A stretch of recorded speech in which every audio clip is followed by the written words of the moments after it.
the need for reform of the United Nations itself. We cannot fight today's challenges with outdated structures. Without comprehensive reforms, the UN faces a crisis of confidence. For today's interconnected world, we need a reformed multilateralism. नमस्ते India, this is Ayush Prasad Shah और आज का हमारा topic है UN reform, United nation reform. अभी बहुत news में चल रहा है यूनाइटेड नेशन का रिफॉर्म, तो हम इसमें समझेंगे कि यूनाइटेड नेशन क्या है, यूनाइटेड नेशन का कितना सारा ऑर्गन है, क्या क्या सिस्टम है उसका, कैसे फॉर्म हुआ और अभी क्या रिफॉर्म चलेगा इसके ऊपर, क्या रिफॉर्म होना चाहिए और इंडिया क्यों रिफॉर्म का डिमांड कर रहा है। इंडिया रिफॉर्म का डिमांड क्यों कर रहा है, इंडिया इसके लिए कैंडिडेचर जो इंडिया का है वो कितना सुइटेबल है, इंडिया क्या कंट्रीब्यूट करता है यूनाइटेड नेशन को। तो देखते हैं पहला कि यूनाइटेड नेशन क्या चीज़ है। यूनाइटेड नेशन, पहले हम लोग यूएन सिस्टम को समझते हैं। तो यूएन सिस्टम में पहला आ जाता है, 3 तरह की यूएन सिस्टम है। पहला UN, United Nation plus 6 principal organ. United Nation के 6 प्रिंसिपल ऑर्गन है, मतलब 6 मेन ऑर्गन है यूनाइटेड नेशन के। और वो क्या क्या है, United Nation Security Council UNSC, फिर UNGA United Nation General Assembly, फिर यूएनसेक, फिर इकोसॉक, फिर ट्रस्टीज काउंसिल, फिर ICJ International Court of Justice. ठीक है, तो ये हो गया प्रिंसिपल ऑर्गन। यूनाइटेड नेशन के कितने सारे प्रिंसिपल ऑर्गन है, 6 प्रिंसिपल ऑर्गन है। ठीक है, अगला आता है स्पेशल फंड्स एंड प्रोग्राम। मतलब इसमें क्या होता है कि ये जो 6 प्रिंसिपल ऑर्गन है यही कुछ प्रोग्राम या तो फंड देते हैं या कुछ चलाते हैं कोई प्रोग्राम को, और स्पेशल फंड देके और कोई ग्रुप बना दिए हैं जैसे यूएनईपी, यूएनडीपी, फिर यूनेस्को, फिर यूनिसेफ। तो ये सब कुछ ऑर्गन्स है, ये सब कुछ आप कह सकते हैं कि प्रोग्राम है जो कि चला रहे हैं, स्पेशल फंड देके ये बॉडी इसको चला रहा है। ठीक है, अगला है स्पेशलाइज्ड एजेंसी। ये क्या होते हैं, independent agencies which coordinate their work with that of UN. ये जो एजेंसीज होते हैं ये इंडिपेंडेंट एजेंसीज होते हैं, लेकिन ये अपने वर्क कोऑर्डिनेट किसके साथ करते हैं, यूनाइटेड नेशन के साथ।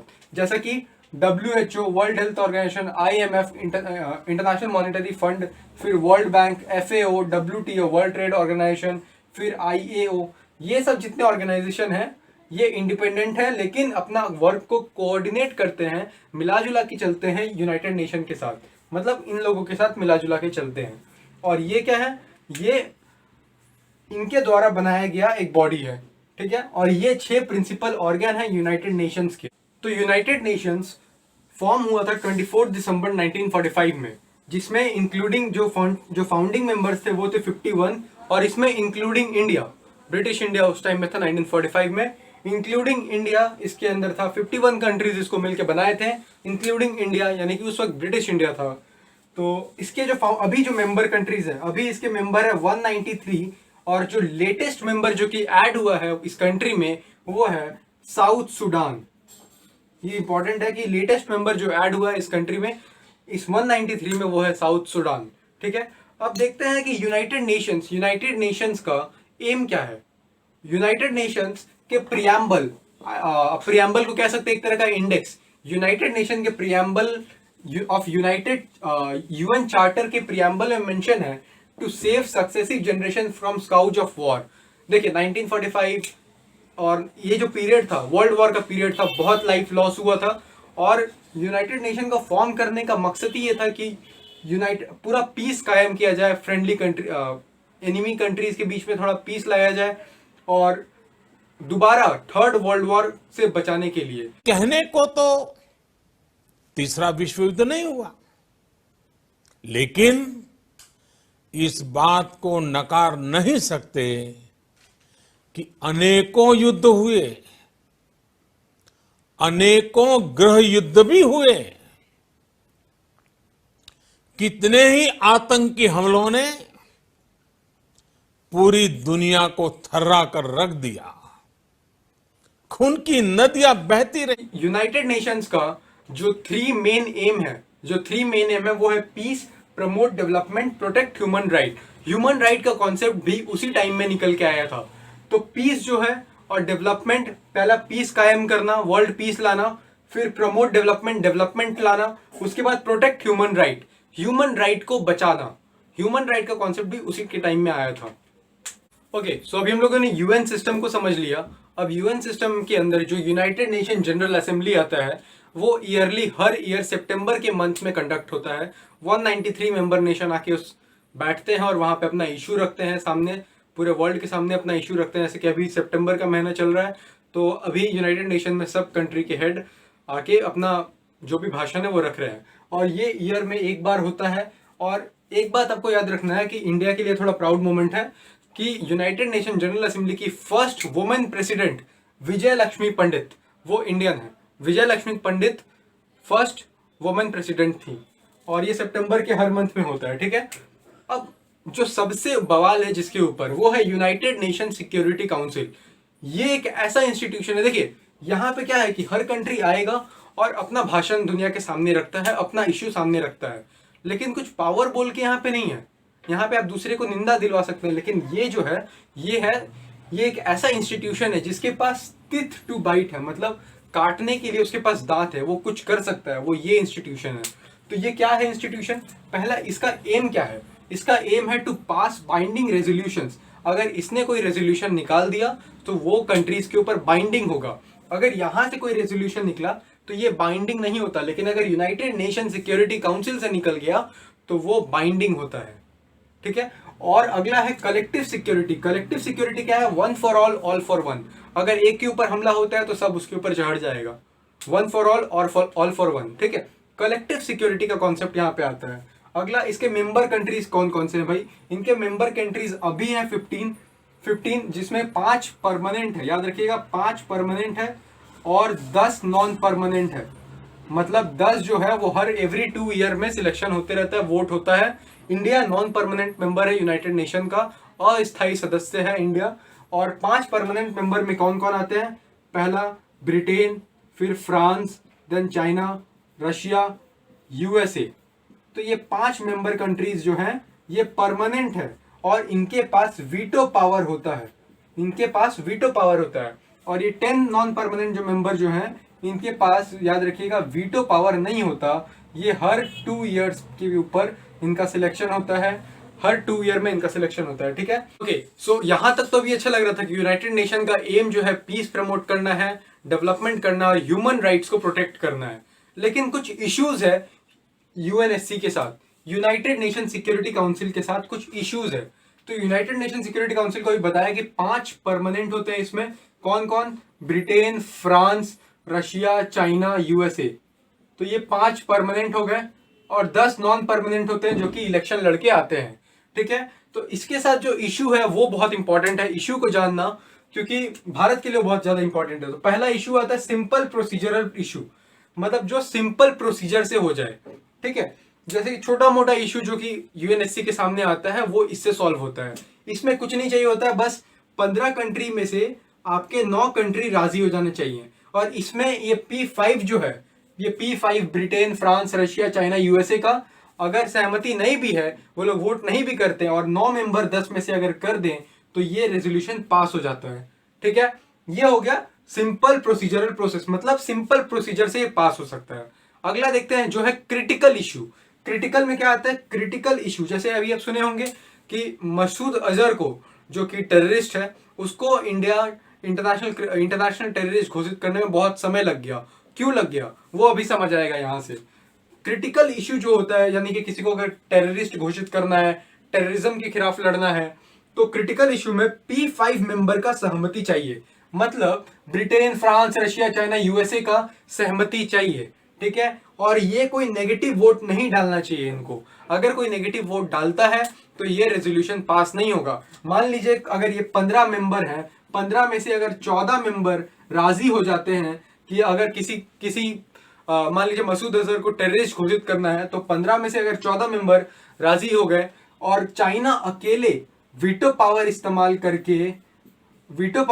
करके और नेगेटिव वोट डाल दिया, तो ये रेजोल्यूशन पास नहीं होगा। और यही हुआ था पिछले बार, ठीक है। चाइना ने वीटो लगा दिया था जब मसूद अजहर को टेररिस्ट, इंटरनेशनल टेररिस्ट घोषित करने का बात हुआ था, ठीक है। तो 14, अगर कोई भी P5 में Britain, France, Russia, China, USA में से कोई भी नेगेटिव वोट नहीं आना चाहिए इसमें से। और अगर 9/15 सिंपल सा 9/15 अगर आ जाता है, इतना मतलब 15 लोग में से 9 कंट्री, 15 कंट्री में से 9 कंट्री अगर मान जाते हैं, इसके लिए राजी होते हैं और कोई भी नेगेटिव वोट नहीं होता है, तो वो रेजोल्यूशन पास हो जाता है। यहां तक तो बड़ा सिंपल लग रहा था, सब कुछ बड़ा सिंपल लगा यहाँ पे कि भाई 9/15 चाहिए। लेकिन जो मेन मुद्दा है इसको लेके वो ये है कि आपका कौन सा मुद्दा सिंपल होगा और कौन सा मुद्दा क्रिटिकल होगा, ये डिसाइड कौन करेगा।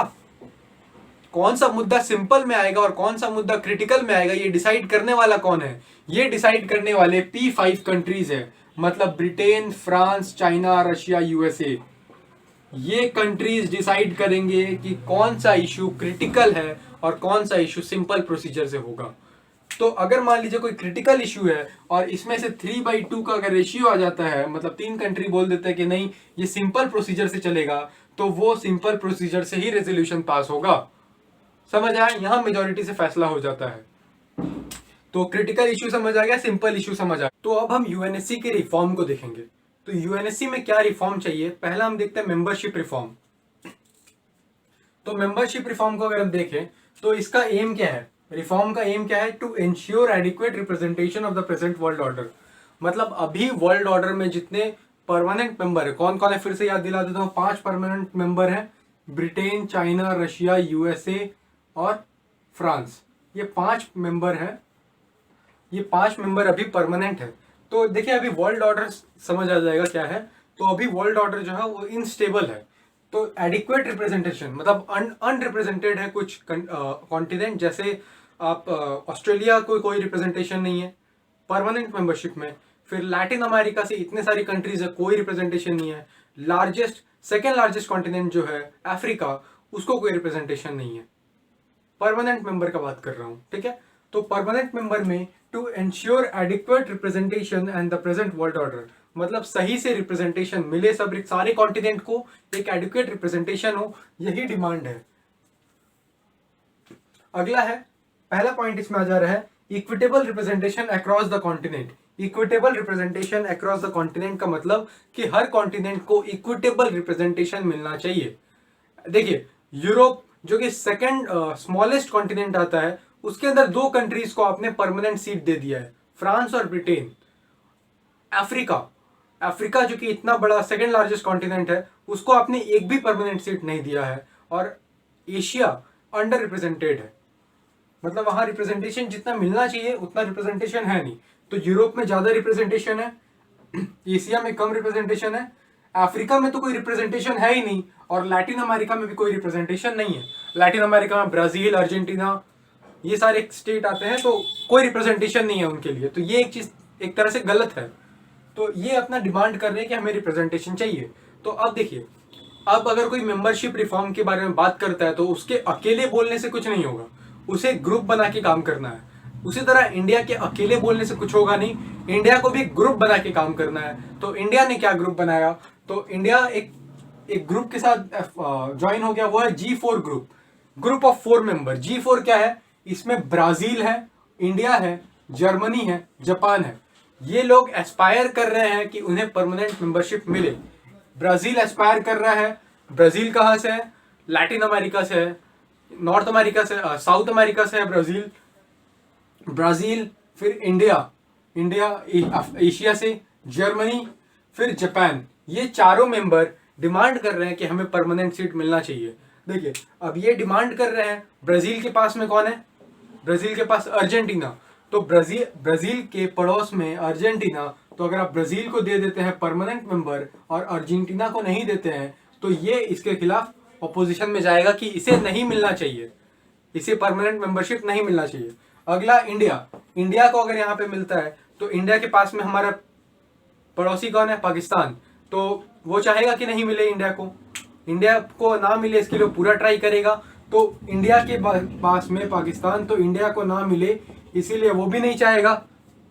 जर्मनी के पास में इटली, अगर जर्मनी को मिले तो इटली नाराज कि जर्मनी को मिल गया, इटली को नहीं मिला, तो जर्मनी के पास पावर आ जाएगा, इटली के पास नहीं है, तो यहाँ इम्बैलेंस क्रिएट होगा। जापान को हम लोग अलग लगते हैं। तो यहाँ जितने G4 के मेंबर हैं, इन्होंने अपना 4 मेंबर का ग्रुप बनाया और कैंडिडेचर मांग रहे हैं यूएनएससी के परमानेंट सीट में। लेकिन इसके खिलाफ एक और ग्रुप बन गया जिसे कहते हैं कॉफी क्लब। कॉफी क्लब में पाकिस्तान मेंबर है, अर्जेंटीना है, इटली है और भी बहुत सारे मेंबर हैं जो कि इसको अपोज करते हैं G4 को। तो यहाँ पे एक टसल बन चुका है, टग ऑफ वॉर बन चुका है, जिसके वजह से कुछ आगे बात बन नहीं पा रहा है। तो G4 मेंबर का हमने बात कर लिया। अगला है अफ्रीकन यूनियन। अब अफ्रीकन कॉन्टिनेंट में जितने सारे कंट्रीज हैं सबने अपना यूनियन बनाया है और अफ्रीकन कॉन्टिनेंट से डिमांड है कि अफ्रीकन कॉन्टिनेंट से मिनिमम 2 लोगों को आपको permanent representation, permanent seat UNSC का देना होगा। अब 2 लोग कौन है एंड परमानेंट सीट देना होगा विथ वीटो पावर, मतलब नेगेटिव वोट भी मांग रहे हैं, मतलब डबल वीटो पावर मिल गया, मतलब डबल वोट। तो 2 परमानेंट मेंबर आना पड़ेगा। लेकिन दिक्कत का बात यह है कि अभी तक इन लोगों ने डिसाइड नहीं किया कि कौन होगा वो 2 मेंबर। तो यहां भी थोड़ा अस्थायी है, कुछ सही से दिख नहीं रहा है। अगला है L69। ये ग्रुप है L69। ये ग्रुप किस चीज का ग्रुप है? 42 डेवलपिंग नेशन, जो अभी डेवलप नेशन नहीं है, जो डेवलपिंग नेशन है, जो कि अभी ग्रो कर रहे हैं। डेवलपिंग नेशन, उसमें इंडिया भी है। देखिए यहाँ पे इंडिया और ब्राजील को कुछ नहीं हो पा रहा है, यहाँ पे टसल बन चुका है G4 और कॉफी क्लब के बीच में। G4 और कॉफी क्लब के बीच में टसल बन गया, जिसकी वजह से कोई निष्कर्ष नहीं निकल पा रहा है यहाँ से G4 से। तो इंडिया ज्वाइन कर लिया L69 और ब्राजील भी ज्वाइन कर लिया L69। L69 क्या है? 42 मेंबर का ग्रुप है जो कि एस्पायर कर रहा है यूएनएससी के परमानेंट सीट को with some small island state, और इसमें इंडिया भी है, ब्राजील भी है एंड जर्मनी भी है। ठीक है, तो ये हो गया L69 ग्रुप। तो हमने अभी तक 3 ग्रुप का बात किया, और जो चौथा ग्रुप आ जाता है, चौथा ग्रुप है अरब लीग। ये अरब मिडिल ईस्ट के जो कंट्रीज हैं वो अपना एक ग्रुप बनाए हैं, अरब लीग, और उस ग्रुप में ये लोग डिमांड करते हैं यूएनएससी की कैंडिडेचर को on the basis of religion. ये लोग इस्लामिक ये लोग का कहना है कि इस्लामिक वर्ल्ड का कोई रिप्रेजेंटेशन नहीं है यूनाइटेड नेशन परमानेंट सीट में। तो ये डिमांड करते हैं इस्लामिक कंट्रीज के लिए यूएनएससी में। सिंस मोस्ट, और इनका एक तर्क ये भी है कि most of the actions of UNSC का एक्शंस में आ जाता है पीस कीपिंग ऑपरेशन, जो कि इंडिया बहुत ज्यादा कंट्रीब्यूट करता है अपने सोल्जर्स को पीस कीपिंग ऑपरेशन में। तो जितने भी पीस कीपिंग ऑपरेशंस होते हैं यूनाइटेड नेशंस के, आप देखिएगा ब्लू हेलमेट वो लोग पहनते हैं, सामने यूएन लिखा रहता है। वो ब्लू हेलमेट पहनते हैं और सामने यूएन लिखा रहता है, वो पीस कीपिंग फोर्स है। मतलब जहां जिस कंट्री में इंस्टेबिलिटी, ऐसे इराक ले लीजिए आप, या बाकी अफ्रीकन कंट्रीज में जहां इंस्टेबिलिटी है, वहां इनको उतारा जाता है पीस कीपिंग फोर्स को, और ये वहां पे पीस कायम करते हैं। ठीक है, तो इनका कहना था अरब लीग वालों का कि since most of the actions are concentrated in the middle east, मतलब मिडिल ईस्ट में जितने अरब वर्ल्ड हैं उन्हीं कंट्रीज में most of the peace keeping operations वहीं पे होते हैं, और अगर इनको रिप्रेजेंटेशन दे दिया जाए तो एक होप बन जाता है कि सब स्टेबल थोड़ा रहे। तो इनका डिमांड ये था, लेकिन ये पॉसिबल नहीं लगता, क्योंकि यूनाइटेड चार्टर का उल्लंघन होगा कि किसी भी रिलीजन के आधार पे दिया जा रहा है। अब चारों में से कहीं भी कुछ पॉजिटिव चीज निकल के नहीं आ रहा है, चारों जगह टसल बन चुका है। अगर G4 बन गया तो यहाँ पे उसके खिलाफ कॉफी क्लब बन गया, अगर अफ्रीकन यूनियन बन गया तो यहाँ तो डिसाइड ही नहीं हुआ कि 2 जन जो डिमांड हो रहा है वो 2 जन कौन है, और ये मांग रहे हैं वीटो पावर के साथ। ये तो वीटो पावर नहीं मांग रहे हैं, लेकिन ये वीटो पावर के साथ मांग रहे हैं। L69 का ग्रुप, इसके साथ थोड़ा होप है, लेकिन थोड़ा मुश्किल है इसके साथ भी कि आगे क्या करेगा यूएन, क्योंकि यूनाइटेड नेशन का जो चार्टर है, जो यूनाइटेड नेशन में जो अमेंडमेंट होता है, वो बहुत स्ट्रिक्ट लॉज से होता है, बहुत ही ज्यादा वो स्ट्रिक्ट है। उसका अमेंडमेंट इतना इजीली पॉसिबल नहीं है। मतलब उसका जो बहुत ज्यादा रिजिड, उसका जो कॉन्स्टिट्यूशन है बहुत ज्यादा रिजिड है। और अरब लीग का तो आपने अभी हमने समझाया अरब लीग को। तो अब आगे देखते हैं इंडिया का कैंडिडेचर। इंडिया जो पार्टिसिपेट कर रहा है उसका कैंडिडेचर कितना स्ट्रांग है, क्यों इंडिया डिमांड कर रहा है। अब देखते हैं इंडिया का candidature United Nation Security council में, क्यों इंडिया डिमांड कर रही है यूनाइटेड नेशन सिक्योरिटी काउंसिल में। ठीक है, तो पहला इससे कि हम लोग इंडियंस हैं तो हमें बेनिफिट क्या होगा, मतलब India as a country, as a nation को क्या बेनिफिट होगा। मे बी कॉमन मैन को उतना बेनिफिट ना हो पाए, लेकिन as a nation, India as a nation को क्या बेनिफिट मिलने वाला है इससे, ये हम पहले देखेंगे। पहला कि विल गेन से in internal function of UNSC. UNSC में ट्रांसपेरेंसी बढ़ेगा, अकाउंटेबिलिटी बढ़ेगा यूएनएससी का। यूएनएससी को अभी अगर आप देखा जाए मोटा मोटी तो 5 कंट्री डोमिनेट करते हैं, वो P5 परमानेंट मेंबर जो हमने कहा, क्योंकि उनके पास वीटो है। अगर कल को इंडिया और बाकी जो कंट्री जो एस्पायर कर रही है यूनाइटेड नेशन सिक्योरिटी काउंसिल में, अगर उनको कुछ से मिलता है तो ट्रांसपेरेंसी बढ़ने का चांसेस बढ़ जाता है। और इसी के साथ इंटरनल फंक्शन जो यूनाइटेड नेशन सिक्योरिटी काउंसिल का इंटरनल फंक्शन होगा, उस इंटरनल फंक्शन में इंडिया को एक से मिलता है, कुछ कहने का, अपना ओपिनियन, अपना बात रखने का मौका मिलता है। और वो बात ऐसा बात नहीं है कि जो United Nation General assembly UNGA में जिस तरह पाकिस्तान आके हर साल कश्मीर कश्मीर चिल्लाता है, वैसा ही उसका कोई वैल्यू नहीं है, कोई ठीक से देखता भी नहीं होगा, उसको कान में हेडफोन लगा लिया होता होगा सब। तो वैसे ही वैसा कुछ बात नहीं है यहाँ पे यूनाइटेड नेशन सिक्योरिटी काउंसिल में अगर से मिल गया तो एक बहुत बड़ी बात है यूनाइटेड नेशन सिक्योरिटी काउंसिल में। क्योंकि याद रखिएगा, यूनाइटेड नेशन जनरल असेंबली नहीं है ये यूनाइटेड नेशन सिक्योरिटी काउंसिल है। इसके पास है टिथ टू बाइट, मतलब इसके पास दांत है काटने के लिए, इसके पास कुछ करने की क्षमता है यूनाइटेड नेशन सिक्योरिटी काउंसिल में। और इसको डोमिनेट कर रहे हैं अभी 5 कंट्रीज, और यही चीज को रिफॉर्मेशन चाहता है बहुत सारा कंट्री। तो पहला हमें एक से मिलेगा, अगला हमारा नेशनल इंटरेस्ट प्रोटेक्ट हो पाएगा।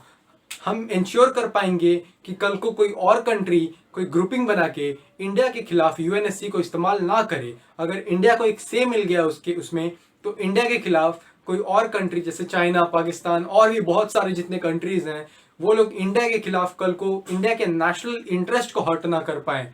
जैसे अगर इंडिया का भी से मिला तब उतना हर्ट करने का चांसेस नहीं है इंडिया के नेशनल इंटरेस्ट को।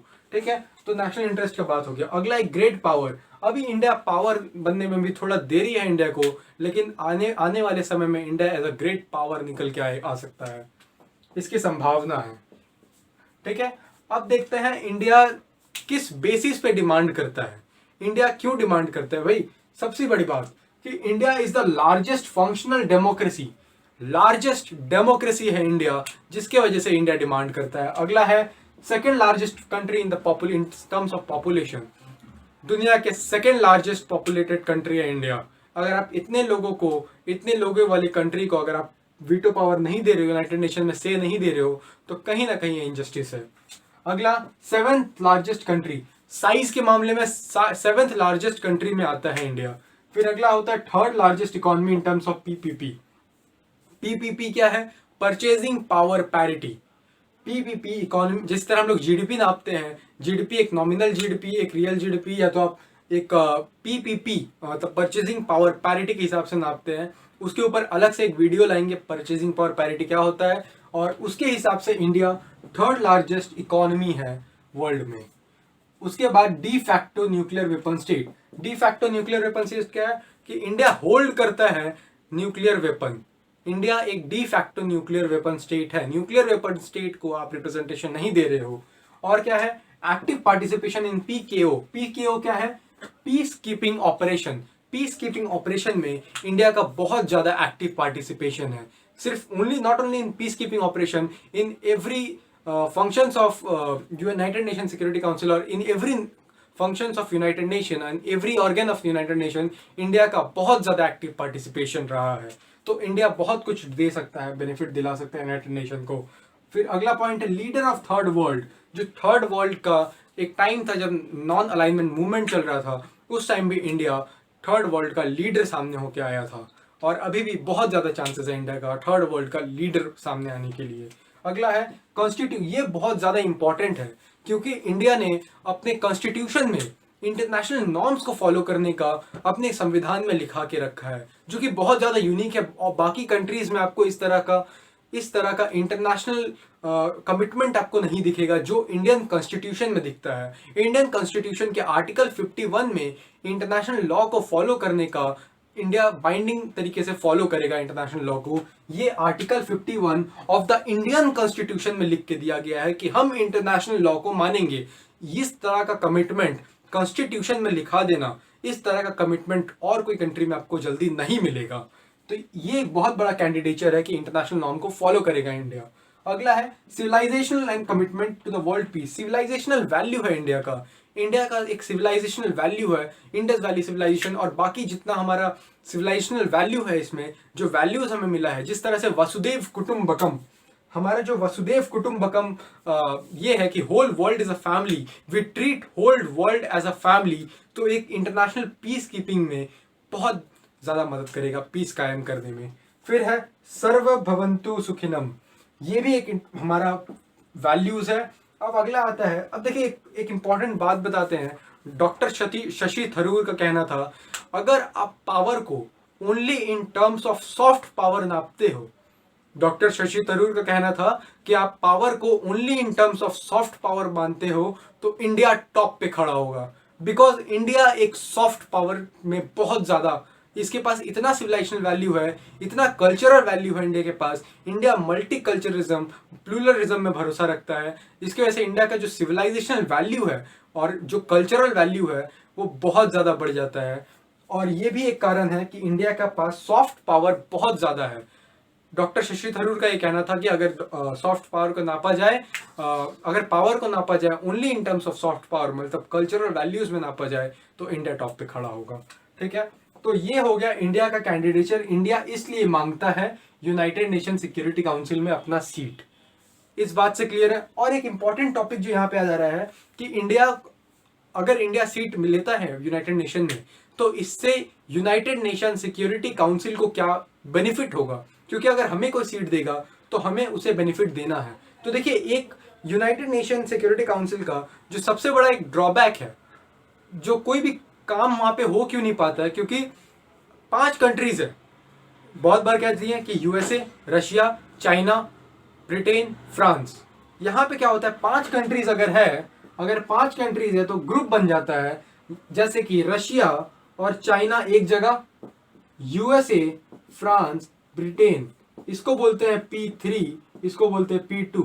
मतलब रशिया चाइना मिलके बन जाता है P2 और यूएसए, फ्रांस और ब्रिटेन मिलके बन जाता है P3, जिसकी वजह से एक टसल बन जाता है और कोई भी काम इफेक्टिवली नहीं हो पाता है, जल्दी नहीं हो पाता है।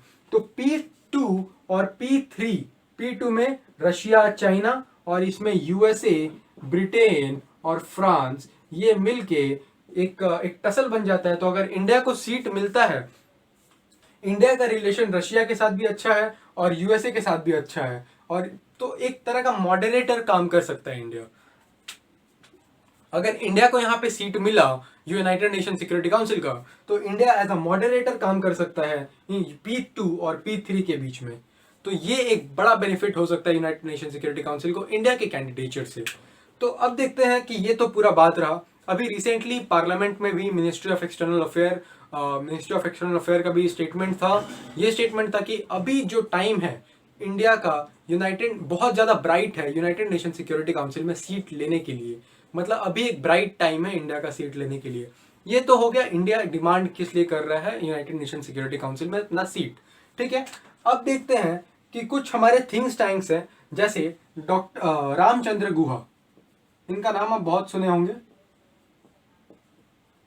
डॉक्टर रामचंद्र गुहा, इनका कहना है, ये स्कॉलर है, इनका कहना है कि इंडिया को rather than United Nation Security council में सीट एक्वायर करने के बदले अपना इंटरनल काम में ज्यादा फोकस करना है। इंडिया में बहुत ज्यादा पुअर, सेकेंड लार्जेस्ट कंट्री है जिसके पास इतने सारे पुअर हैं, और आई थिंक सबसे ज्यादा होगा। I will paste the data description में, इसकी सेकेंड लार्जेस्ट है, इसके ऊपर डिबेट है, थोड़ा मैं डाल दूंगा। तो इंडिया के पास इतना नंबर ऑफ पुअर्स हैं और इंडिया एस्पायर कर रहा है यूनाइटेड नेशन सिक्योरिटी काउंसिल को, ये कहना है डॉक्टर रामचंद्र गुहा का। ठीक है, कि इंडिया को अपने अंदर काम करना पड़ेगा, इंटरनल फंक्शन बहुत अच्छा करना पड़ेगा, करप्शन बहुत ज्यादा है, तो इंडिया को इस तरह को अपने अंदर में इंटरनल फंक्शन जो है उसको सही से दूर करना पड़ेगा, पॉवर्टी दूर करना पड़ेगा, इंटरनली बहुत अच्छे तरीके से काम करना पड़ेगा, ताकि फिर उसके बाद इंडिया एस्पायर करे तो कोई बात बनता है। ये डॉक्टर रामचंद्र गुहा का स्टेटमेंट था। लेकिन इंडिया एस्पायर कर रहा है, अभी देख रहे होंगे आप न्यूज में बहुत ज्यादा डिमांड में है।